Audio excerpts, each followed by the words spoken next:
آپ کو میں ایک بات بتلاتا ہوں کہ انسان چوری کرتا ہے، ڈکیتی کرتا ہے، زنا کرتا ہے، شراب پیتا ہے، بڑے بڑے گناہ کرتا ہے، شیطان اس پہ خوش ہوتا ہے، شاباش بھی دیتا ہے، لیکن جتنا خوش شیطان میاں اور بیوی کی لڑائی کروا کے ہوتا ہے اتنا خوش کسی اور گناہ پہ نہیں ہوتا۔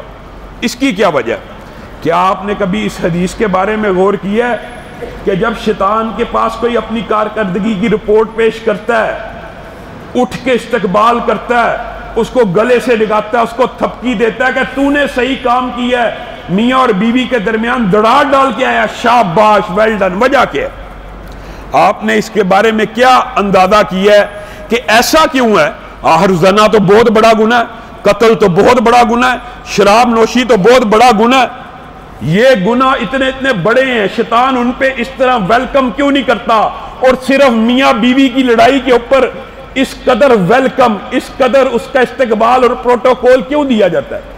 وجہ یہ ہے کہ جو گناہ ہوتا ہے وہ ہو سکتا ہے ایک انسان کی زندگی کو برباد کر دے، آخرت میں، آخری وقت میں کچھ عرصہ گزرنے کے بعد وہ اس پہ نادم ہو جائے، توبہ کر لے، گناہ بھی معاف، گناہ کے بدلے نیکی بھی لکھی گئی۔ لیکن میاں بیوی کی لڑائی ایک ایسی چیز ہے جس سے صرف ایک بندے کی لائف تباہ نہیں ہوتی، ایک سسٹم تباہ ہو جاتا ہے، ایک مسلم گھرانہ اجڑ جاتا ہے۔ مسلم گھرانے کی جو بنیادی اکائی ہے معاشرے کے اندر، یہ بات بڑی سمجھنے کی ضرورت ہے۔ مسلم گھرانے کی بنیادی اکائی، اس کا مطلب کیا ہے کہ پہلی تربیت گاہ، پہلی نرسری، پہلی تعلیم گاہ وہ ماں اور باپ ہوتے ہیں بچوں کے لیے۔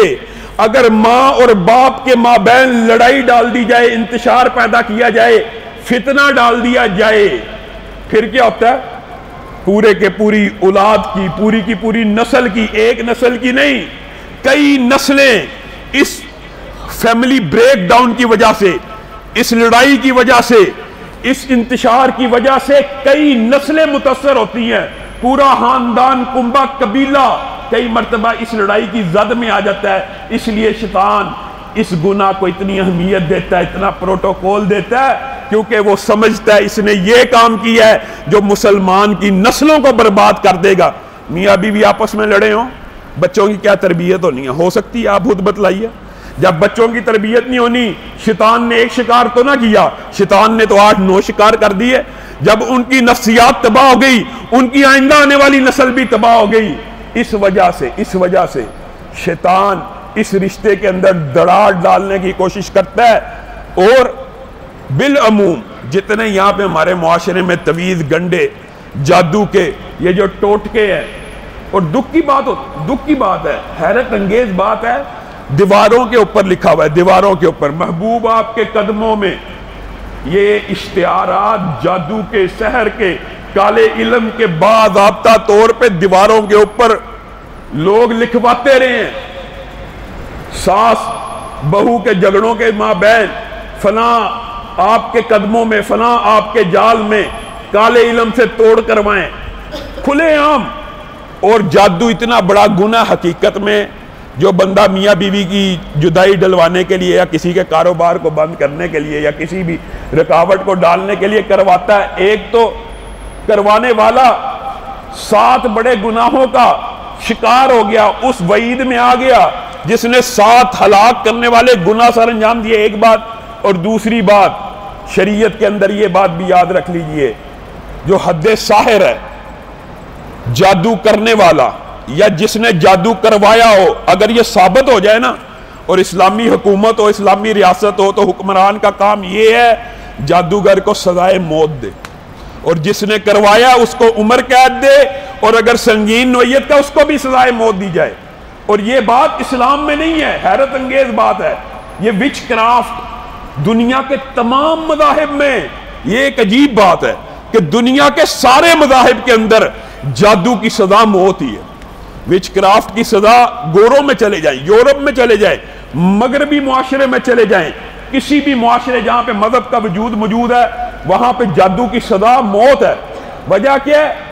کہ یہ ایک ایسا اوچھا ہتھ کنڈا ہوتا ہے جو انسان کی نفسیات کے اوپر غالب آنے کے بعد انسان سے ایسے اعمال کرواتا ہے جس کی وجہ سے اگر تو انسان حفاظت کے وظائف پڑھ رہا ہے، حفاظت کے وظیفے پڑھ رہا ہے، پھر تو محفوظ رہے گا، ورنہ ایسی حرکتیں سر انجام ہوں گی کہ پورا مسلم معاشرہ بگڑ جائے گا، گھر ٹوٹ جائے گا۔ سب سے آسان جادو، بات آئی ہے تو کہہ دیتا ہوں، بالعموم ایسا ہوتا ہے کہ یہ باتیں بتلانے والی بھی نہیں ہوتی۔